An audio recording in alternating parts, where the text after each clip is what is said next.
Hey Jack, this is the second video from Jack Monroe Unscripted, and this one has some cool stuff in it that I kind of have prepared for you. I think overall, this has been the worst month and a half of health-wise of my entire pickleball career. The entire 3 or 4 years I've been in pickleball, this has been the worst stint of bad health um, that I've ever been given. Starting out in Cayman, I got sunburnt and I had like full body sunspots. I had to go to a doctor over there to get that treated, and it took like 4 or 5 days to get that treated. And then in Cayman, I rolled my ankle, so I was out for that tournament. I ended up commentating that tournament instead. So I was out for Cayman, kind of bugged me. And then obviously then went straight to Cincinnati, and that's kind of when stuff really ramps up. But in Cincinnati, for some reason, there was a lot that went down in Cincinnati. I was just going from tournament to tournament to tournament, and I think that's part of it is my body just could not keep up with, just the travel and the, maybe a little bit of lack of recovery, not because I had the choice, but because it's kind of what I have to do when I travel sometimes. Um, but yeah, Cincinnati. I ended up getting a double gold. I won mixed with Joe, and then I won men's with Richard. But it definitely came with a lot of physical and mental struggle. I'll say in men's, starting Friday, I got hit with tonsillitis, and I had moisture in my lungs that hit a little bit later. But yeah, I had tonsillitis, so like my throat was like swollen shut. I couldn't even like basically breathe or swallow. So I couldn't eat. So I was malnourished the entire time. I couldn't even do anything. I could barely talk. I coughed every time that I talked, and the doctor there said it was tonsillitis. And then from there, I had to get an IV on Sunday. Um, but yeah, I pushed through because I made two finals. So with Richard, I started playing with the Spit Cup on Friday. And what I really appreciate about Richard was that he never even questioned it. He knew something was wrong with me, but he didn't full court press. He didn't even slightly press about like, hey, what's wrong? Like here, I'll help. Like he knew that I would ask him for help if need be. But yeah, he just there and played, and I really appreciate that because Friday and Saturday I had to spit up on the side, and in between every point, because I couldn't even swallow, I was spitting into this cup. And I know it's super disgusting, but I had to do it. And I was like lightheaded, and there were times where like I was playing, and because I couldn't fully breathe in because my throat was swollen shut, that like couldn't fully see the court. Like I started to get dizzy and stuff like that. And it's not like I probably shouldn't have played, and I'll talk about it further. Um, but I was in the finals, and there's a lot that goes into it, to be quite honest. And I'm going to talk about it because there's a lot of cool stuff that I really want to show you or like explain to you that you don't really get to see. In mixed doubles, I played with Jill Braverman. This was my first tournament with her this year. I've played tournaments with her in the past, and we've done quite well together. I really like her game style, and I think her attitude on the court really meshes with mine. We were down. We played Sophia and Casey in the finals, and we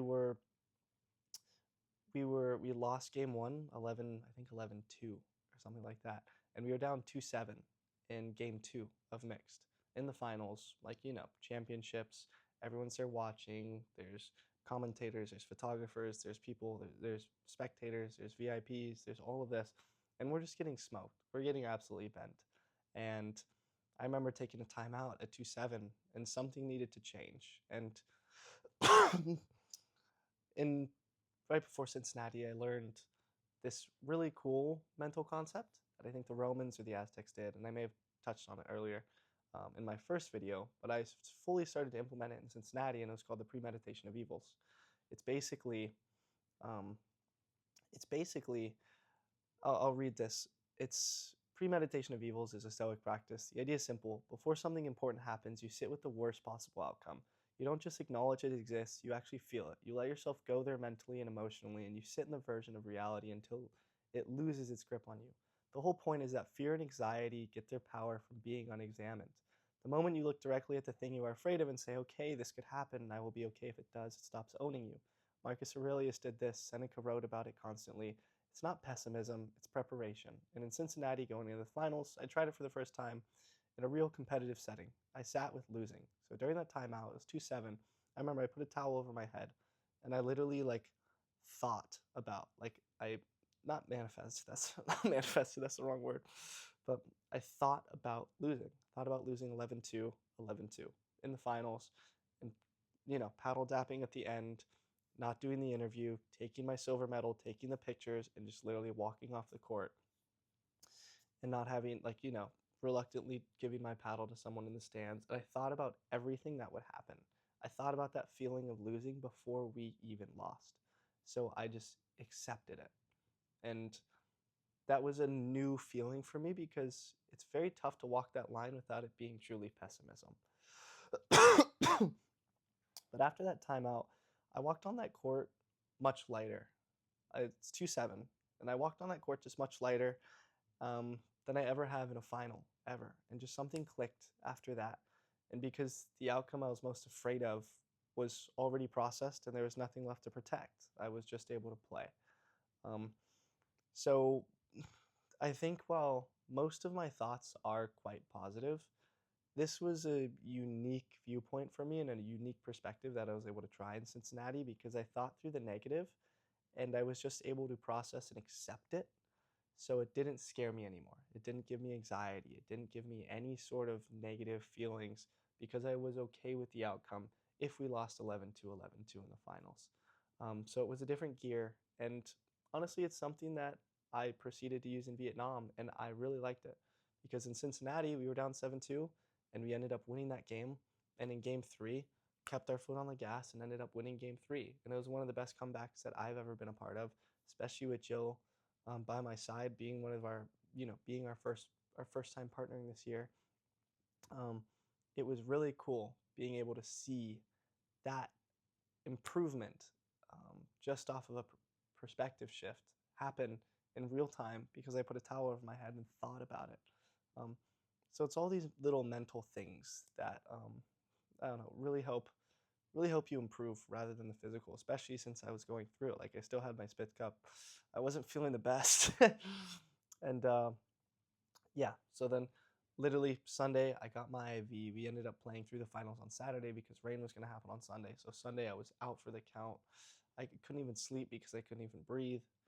Um, I didn't even like talk to anyone or do anything with anyone because I couldn't even talk. So it was just really rough. As soon as the adrenaline wore off after the match and I walked off the court, and like everything settles down and it's just me and my thoughts, um, like everything hit again. I was like, holy cow, I can't even breathe. I literally was just living off smoothies that like those the entire days, just because like smoothies and soup. So I had chicken broth. But it was rough. I literally couldn't eat anything. So I got an IV on Sunday with whatever this pain reliever, and it like temporarily helped for like 4 or 5 hours. It felt great, but then um, still my flight was on Monday to Vietnam, and that was the worst flight of my life.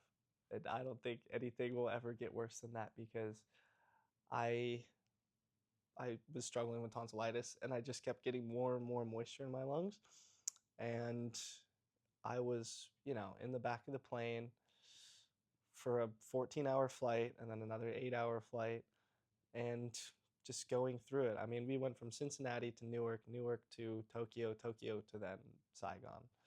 Um, and it was the most miserable day of my life, like by far. One of the most miserable days of the year for sure.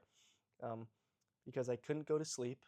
I literally couldn't go to sleep because I felt so bad. I had chest pain and back pain because I was sitting up, and since I couldn't go to sleep, then it literally just was whatever, a positive feedback loop. Um, and so it just kept getting worse and worse and worse. And I couldn't eat on the plane, so I couldn't even have the food that they were offering, and obviously they don't have smoothies on the plane. So I couldn't eat, I couldn't sleep. I was forced to just literally stare at whatever movie was on or whatever YouTube video I was watching, and it was genuinely the most miserable thing ever. I couldn't. It was pain to move. It was pain to breathe. It was pain to swallow. Couldn't eat. Was getting lightheaded. Um, it was genuinely the most miserable thing ever. So then I got down. We landed in Vietnam on Wednesday, of course, with the time, and I stayed in bed Wednesday. Thursday, didn't even practice before. And then Friday, I ended up playing with Rose for mixed doubles. Um, I was not ready to play. I probably should not have played. I still felt terrible. I went to the hospital before, I think on Wednesday, and ended up getting meds, which was great. But keep in mind, dealing with all of that in Vietnam was just a super unique experience. Like, nobody spoke English. So you have this American come in, and I'm trying to speak English and say, like, yo, my throat hurts. There's like moisture in my lungs. Like, please help me. And like, they didn't know what to do. So, you have to go through Translate, you have to do all of this. And thankfully, um, I was staying with somebody who was able to have good enough connects where they'd kind of gave me a front of the line pass, but I would have been there all day. I kind of was there all day anyways, but talking to people with a language barrier in a different country, trying to deal with a health issue is a fate worse than death. Is a fate worse than death. It's very, very difficult. Um, and you just go from station to station to station. After like 5 stations, I'm finally on like the fourth floor talking to the doctor, and he looks at my tonsils and he's like, yeah, like, you have two options. You can either get these removed, or I can just put you on a shit ton of meds. And I was like, well, put me on a shit ton of meds. um, so whatever, he gave me like 3 different meds on Wednesday, so I took them Wednesday, Thursday, Friday. It was for 3 days, and he was like, if you're not good by then come back. um, yeah, he was like, don't play. He's like, I understand you're an athlete, but don't play. Friday, I ended up playing. Um, I wasn't ready to play. All I did Friday, I committed to this. I told Rose. Rose knew I was like pale. I haven't eaten. Literally, all I've had are smoothies and soup. And I started eating like a little bit of pasta without like meat. Like, I had like some spaghetti or like fettuccine just because it was soft and easy to have. Um, but Friday, I told Rose, I was like, literally, I'm just going to serve hard and drive.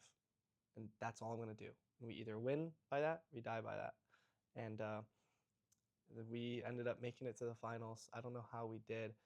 We played Mark Dancourt and Vivian Glosman in the semifinals, which that one was a tough one. I don't even remember the entire day because like I couldn't breathe because my throat was still swollen shut. Like, the meds were like marginally helping. Like, because I was just pushing myself. I couldn't breathe in between points, so because I couldn't breathe to the extent that I wanted or that I needed, I was getting lightheaded between points. So I had to take longer breaks between points, and if we had like a long point and I didn't take a long break, then I would get lightheaded, I'd get dizzy. So there were times where like I'd get like a fourth ball or like a high ball and I'd like whiff it because I saw 3 balls coming at me and I just couldn't see it. And Rose was just there. Rose was probably like the best support that I could have ever asked for. She knew it was up. She helped me a lot. And she gave me no pressure. Like, she was truly treating me like a human rather than, you know, a pro athlete that needs to fulfill his obligation, which was great. And I really appreciate that from her. Um, so I don't know. I don't remember even playing the semifinal against Mark and Vivian, but we ended up winning. Thank God, in 2, because if it was 3, I'd probably be back in the hospital. And yeah, the finals were then, of course, on Sunday. Saturday was men's doubles. And I told Richard, like, dude, I'm sorry. If I do this one more day, like, I'm genuinely going to die. I can't do it. And so Rich was like, okay, completely understand. So all of Saturday I slept. I literally slept. I went back to the hospital um, again. So that was my second time to the hospital right next to DJoy, which was a nicer, better one. And they put me on 5 different medications, which was crazy. I don't even know what all of them were for. But yeah, they said don't play for a week. And all like, I mean, they hooked me up on another IV and said, don't play for a week. And so from there, I was like, okay, like, thank you. Those meds actually were helping a lot. I had like white puss on my tongue. Like, it was just disgusting, all the different symptoms I had. And finally, everything, like, it was just Saturday. So then Sunday, one day after, we have the finals for mixed doubles. Obviously, I didn't play men's. Rich ended up making it to the finals with a sub, which was sick. But Sunday, we had the finals. for mixed, and I was just I was I didn't want to be there. I didn't want to be there at all. And I told Rose, like, listen, I have the obligation to play this. My body does not want to play this, but I feel as though I have to play this. So I'm going to play this. I'm going to try to just be as efficient as possible. Let's win in 2 games, and that's it. I don't remember anything about Sunday. Literally, I couldn't breathe. I should not have been on the court. I should not have played. I should not have done any of this, but I ended up doing it. We ended up putting in 2 games, tight 2 games, but I know if it went 3, I literally would have died. After the game, there's pictures of me. Like, I'm on the floor, dizzy, everything's swirling. Like, when we went to the podium afterwards and they interviewed us, Rose was holding me from the back, and that's all I remember was this guy was like asking us questions for the interview afterwards on the podium, and I had my eyes wide open, but I could only see white. It was the weirdest thing that I've ever experienced. It's like I couldn't see. I couldn't see. I could only see white. And if Rose wasn't holding me from the back, I literally would have just fallen and passed out. And so they literally like huddled me off the court. Um, and we're to like AC because in Vietnam it was also hot. To an AC, and I literally just sat there and I was just like out for the count. You can see it on my Instagram, like the pictures are there. But yeah, I was dying. I was genuinely dying. Um, Thankfully, there were like very good people by my side to help support me through that. But I know if it went 3 games, I would win. I literally would be in the hospital again. Um, and so Vietnam, I wrote a lot that day on a Saturday, or no, on Friday.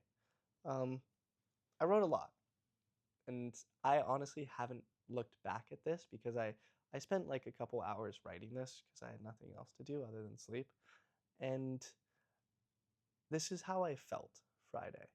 Um, I need to write down what today actually was because I don't want the results to lie to me later. Today I won. I made the final. I'm playing Sunday, and I feel like none of that is true because what I actually did today was survive. I played sick in a way I've never been sick on a court before, coughing and dry heaving between points, fighting off throwing up between rallies, my legs cramping under me, my eyes not wanting to stay open. I couldn't take a deep breath without my chest hurting, and in the gaps between points I'd get dizzy, like the court was tilting. I haven't eaten properly in days because my throat has been swollen shut, and today my body wouldn't let me eat it all without threatening to bring it back up. Don't even remember most of the matches. It's gone, just fragments. I know I did the job. I don't feel proud of it. I feel like I clawed my way through it. And then I hit somewhere deeper than my body. Every part of me that's usually strong felt like it had nothing left. And when the physical well runs dry, my mind went down with it. I declined the interviews after, told the fans I'd sign things tomorrow. I just could not do one more thing. And in that low, I felt something I want to be completely honest about. I wanted to disappear. Not in a way that scared me in the moment, but in a way that you want to just float and crawl out of your skin and out of your body that's been through way too much, just to stop feeling it for a while. I'm writing this because I want to remember that wanting to float away wasn't really about wanting to be gone. It's just about being so depleted that my mind borrowed my body's exhaustion and called it despair. That's real, and it deserves to be named rather than buried. So I wrote this to just like tell myself this, to look back on now or a week from now or whatever. I guess it is a week from now. But yeah, I think there's also this is honestly probably the coolest, not the coolest, but like if you pull behind the curtain of an athlete, this is one of the biggest takeaways from the video if you like are interested. This was what I wrote afterwards. This was like my recap. Vietnam wasn't a tournament, and I posted this on Instagram. Vietnam wasn't a tournament. It was a communion. It's a communion with the limits of what a human body can bear. 7 days of my body stripping itself down to the studs until there was nothing left but the part of me that refuses to quit, and even that was barely standing by the end. Throat swollen shut, 8 pounds gone, tonsillitis, a chest that turned every breath into a negotiation, eyes that sent lightning through my skull every time they moved. The doctor looked at me dead in the eyes and said, "Don't even think about playing for a week." I still had every symptom strongly, but I played in the finals anyway. This is it. Looking back, I'm not sure I made the right I'm not sure I made the right choice to play. As a professional athlete, your body is simultaneously your responsibility and your obligation to others. contract of being a professional isn't just financial, it's moral. Fans travel, partners prepare, organizations invest, and somewhere inside all of that weight sits your body, which is the only thing that actually has to show up and perform. The guilt of withdrawal and the fear of lost earnings pulls you towards the court, while longevity and self preservation pulls you away from it. That line between duty and self destruction is the loneliest decision in the sport. Nobody teaches you how to walk it. I think that's super interesting because the money aspect, the obligation to others, and the guilt that I had not playing to sponsors, fans, um, everyone, uh, really pulled me toward the court, even though I had no business to be on the court. And that's why I started by saying, looking back, I'm not sure I still made the right choice to play. Because honestly, I don't think I did. But it was mostly, to be quite honest, the guilt of not playing, because a lot of people were pushing me to play, and a lot of people were expecting me to play. Um, I get stuff covered to travel internationally, and it's not on my own dollar; it's on other people's dollar, and I have to fulfill that obligation. And even if I'm not 100%, they'd still want me on the court. So um, that's a tough thing for me, is dealing with that guilt, um, versus dealing with my own self-preservation and like longevity in the sport. Is obviously like, take this off, take a week or two off, don't even think about picking up a paddle, just bail on the tournament and go back. You'll get better, and then come back when you are. That's what I should have done. That's what I wanted to do. But the guilt and the obligations and the money, less so the money, it's guilt, obligations, and money, but push me towards the court. And so that's that's like the line that, I don't know, players have to juggle, because obviously, and there's not much money in pickleball yet, um, and there's a lot of obligations that we have to fulfill. So it was tough. Like, people didn't understand how serious this was, so they're like, okay, like, is he just being a bitch? Like, is he just trying to get out of this because he's lazy or like doesn't want to play? Um, I didn't like that. So I was doing this for other people. I was playing for other people. I wasn't playing for myself. I was just playing to survive. Um, so yeah, that's an interesting thing that not many people get to really hear about. But that was a tough one. Um, right after right after Vietnam, ended up flying straight to Singapore with Richard and Zach. We were supposed to stay in Vietnam for a little bit, but we got an opportunity in Singapore to teach clinics and explore Singapore. So we went over there. We're like the three musketeers, just traveling the world. So we love it. You get to train anywhere with top training. So it's me, Zach, and Richard. So it's perfect. Flew straight to Singapore. I still wasn't better. I was still coughing. I still like didn't feel great, but the meds were helping a lot. We flew on Wednesday, so like Tuesday I started to feel a little bit better. Wednesday on the plane, I was finally able to like nap on the plane, which is great. I was able to like finally actually have like more than just pasta, which is fantastic. Still coughing and stuff, but most of the symptoms were gone. The head symptoms were gone, which was amazing. The pus on my tongue, which was gone. Um, and so then as soon as we land, the next day we're drilling. I'm obviously like, super fatigued still and exhausted. Um, we grab like water. Grab is like Uber's version in Asia. It's like we grab a bunch, like a case of water, and I also grabbed like a protein shake.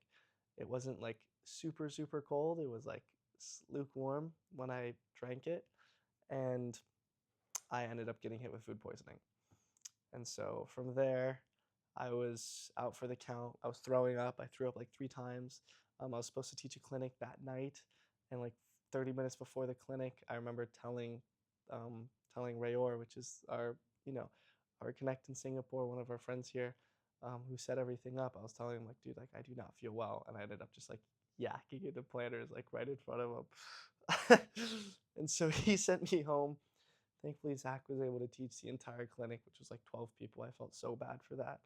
Um, but then, yeah, I got hit with food poisoning, so I stayed in this bed for like the next 2 days, 3 days, just trying to get better. Thankfully, Rayor gave me a bunch of medications as well. Um, and so from there, I wasn't able to like teach clinics. I wasn't able to train. I haven't been able to do anything. Like I didn't even train this morning. Um, because it's just too much on my body still. Like especially given how much, like if I talk too fast or too much or too high, like I cough. Like I'm not really ready to play yet. But yeah, so I wasn't able. Like they had to cancel some of my clinics. They had to, adjust, and I wasn't really able to explain or explore Singapore the way that I wanted to. Obviously, I was really looking forward to exploring Singapore, and didn't really do it to the extent that I wanted to. Good part is there's more opportunities to come back, of course, but yeah, it was really sad. So yeah, nauseous, lightheaded, not for the count for most of the trip. Um, so another big thing. Now I talked about the guilt, obligations, and money being the third in that regard in Vietnam on the reason to play. But looking back on this past month and a half and the health issues, it's like it's it's a mental war that I have in my head. It's like degrading is the wrong word, but um, it really gets to me thinking about all of the lost income because of the health issues that I've had, or because of the health problems that I've had the past month and a half, and how that's gotten in the way of my financial success, or like just my, the amount of money I've made. You take Cayman, Vietnam, and clinics in Singapore. You take prize money, and clinics, and that's a very good chunk of change that I just was forced to throw away and leave on the table because I was not up to par, because my body was not up to par. And that's what bugs me, especially since I'm traveling, I'm doing this and that, but I don't know, my overhead for a 22-year-old is like quite a lot. Like I mean, I still have rent, I still have editors, I still have a lot of different expenses month after month, no matter where I am, no matter what I do, no matter how much I make, that I have to hit that floor, and not being able to make the amount of money that I was expected to um, really bugs me, especially since like I don't know, my fear of being unsuccessful is larger than my fear of death. Like I need that, and that's what like really bugs me. It's like knowing that clinics get canceled, or I didn't make prize money here, like I didn't make prize money in men's doubles in Vietnam. Like that bugs me, very much bugs me. Um, Knowing that we're kind of going in the wrong direction, and I understand in the long term, like I get it, higher highs, higher lows, but I mean that's like it's kept me up at night. It really has. Um, yeah, so that's what mentally bugs me. Um, a few on a more positive note. I I have my notes section. I talked about it before. My lessons for my future son. Talk about having two tools that you need to find for yourself, and I give this to advice as advice to anyone. One, you need a focus supplement that works for you. I don't care if it's I don't care if it's gum. I don't care if it's I don't care if it's like a fidget toy. I don't care if it's Adderall or nicotine. I don't care what it is. Ideally, it's not. I would never let my son do that. But like, just find a focus tool that works for you, and you need that. Like, you need to use it. For me, it's chewing. So like, I chew on stuff. Like, I'll chew on a bottle cap or like a nail or like whatever it is, and just chewing automatically. Like, as soon as I start chewing, I lock in, and I can like work for hours and hours and hours and just do deep work because I'm chewing on something. Really weird. Um, I don't do it while I play though because it affects my breathing. Um, but yes, the next thing is one tool to help you find your baseline of peace. Um, I don't care if it's meditation. I don't care if it's breathing. I don't care if it's listening to music. Whatever it is, you need to find a tool that helps you find your peace. Um, and in Vietnam, that was like very, very, very huge for me. In Cincinnati as well on Sunday. But in Vietnam, I'll talk about it. I was like dying in Vietnam, and I had my headphones in all day, and I'm in pain. Like every time I swallow, like it's a struggle. Um, and my my baseline for peace, or like my peace supplement, is I have a peace playlist on my phone, which is just a bunch of ambience, and I put on my headphones, and I listen to that and I close my eyes and it like brings down my heart rate, helps with my breathing, and it's like what kept me going through Vietnam. Like if I didn't have that, I would be so much more stressed. Like I would be so much more stressed. But because I had that, I was able to run around Vietnam, go into the hospital. Like when I was getting the IV done, I had my peace playlist and I was like completely fine. Or like when I was just getting wheelchaired around the hospital, like I had that on and like everything was okay. Like I had my baseline of peace. Like I wasn't high alert. I wasn't worried about anything. Very, I was just very okay. So those are like the two supplements that you need to just find whatever works for you. Um, yeah. So if you want the peace playlist on my Spotify, whatever, let me know. But you need to find a way to like calm and mellow down after like situations where I kind of pull you up. Um, Now a little bit, I talked about the premeditation of evils. A few quotes just to wrap it up.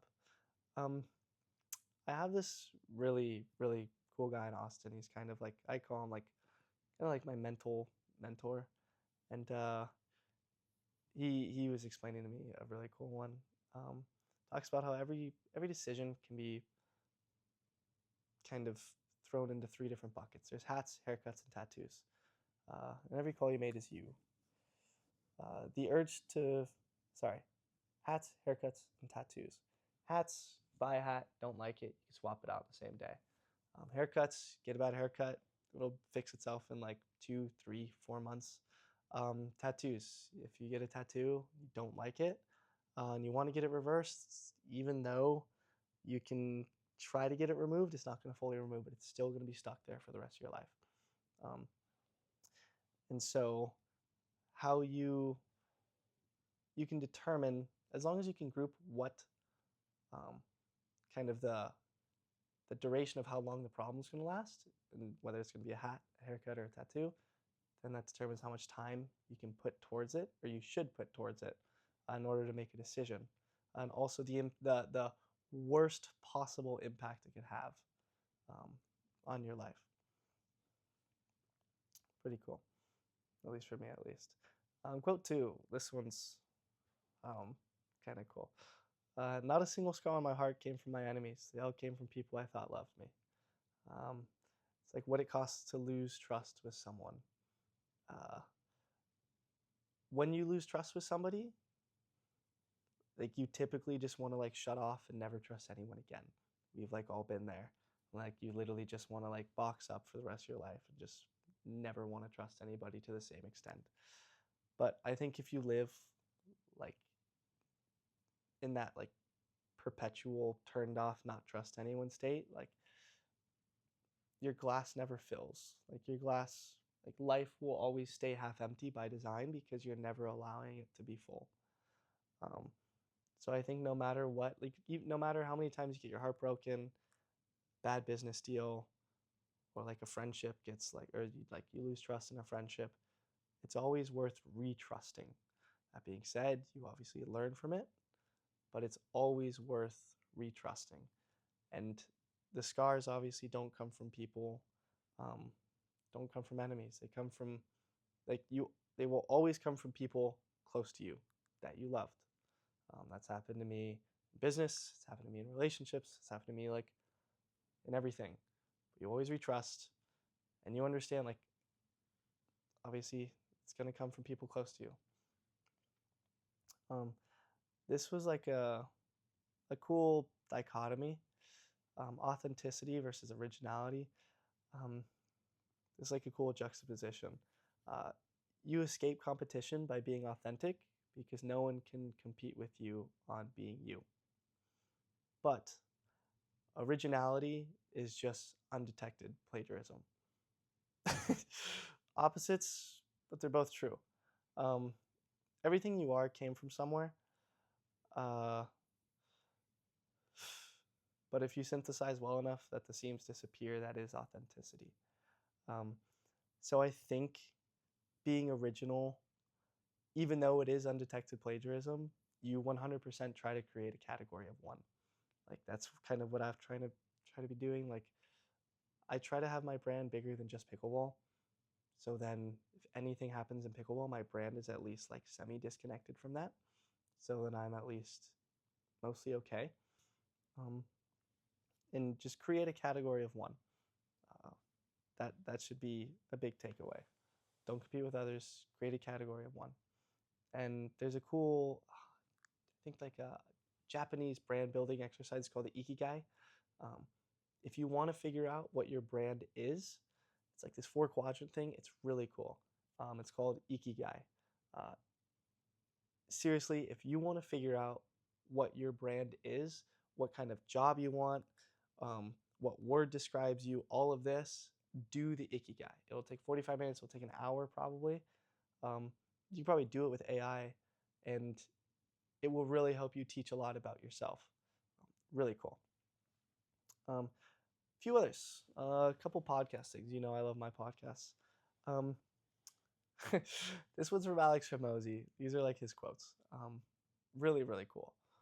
Uh, Free will presupposes that we are 100% that we are at 100% control of all of our actions, and you can prove this isn't true because you can change people's behavior by manipulating the variables in their environment. There's oftentimes the illusion of choice more than there is the actuality of choice. Even if we agree that a 1% change can occur in someone's behavior through influence, then it means that it's just a gradient, which means that there's a chance that you can have 100% control. If you have 100% control, then they don't have free will. If you can influence others' decisions, then you can control them. And the whole concept around this free will may not be as free as we think. Um, because if you can change people's environments and that affects their decision, then we don't have as much free will as you think. Cool. This one's from Dr. K, which I kind of like some of his stuff. Talks about EQ over IQ. The top 10% of earners on the planet have a higher IQ than the top 1%. The people who make the most money have actually a lower IQ than the quartile underneath them. Really interesting. The big difference is that the people in the top 1% have an extremely high EQ. We grossly underestimate the capacity to control oneself, and if you really want to achieve the most in life, then this is what you need to focus on. Self-control is the most underrated performance variable on the planet. Ties back to Stoicism. The whole journey is kind of about this. But that's why, like, if honestly, if you'd rather, if I don't think IQ is as important as EQ. I think EQ will always have it beat slightly. So if anything, if you're going to study one or the other, I think you 100% rather be street smart. There's like no doubt about it. You have to be more street smart than book smart. You'll 100% get further. This one, this last one, I've actually applied recently, and I think this one's actually really, really, really cool. When responding to a rude or anger-provoking statement, or like, you know, stuff's getting heated, or like for some reason someone just says something rude to you, your first words out of your mouth should be a deep breath. First 5 to 7 seconds of silence when somebody disses you or says something rude to you, or says something passive-aggressive to you, is one of the it's one of the most disarming ways to make them feel awkward for saying what they did. So you kind of like let them sit on it and show them that it didn't really land the way that they wanted. So when somebody ever says something passive aggressive to me, I'll just like take a deep breath to see their reaction. And you know, they're obviously trying to emit some sort of reaction. And when you take that deep breath, it's kind of confuses them. And it doesn't really emit the reaction that they were looking for. But yeah, this is the second episode. I hope you enjoy this. I'm gonna go back to Florida now. This is like starting my time. Now I'm splitting my time between Austin and Palm Beach, which is great. Brought an extra luggage, just like entire month and a half, because then I could leave it at Palm Beach, which is great. But just trying to be better. Good part is I don't have any tournaments for a bit. I do have a lot of travel lined up, and I am not gonna lie, I am a little bit homesick. By homesick, I mean in Austin. I want my own bed. I want to literally just be there. I want like 2 days of just like relaxing. I think my body needs it. I just want to know that I'm in my bed. I want my systems in place.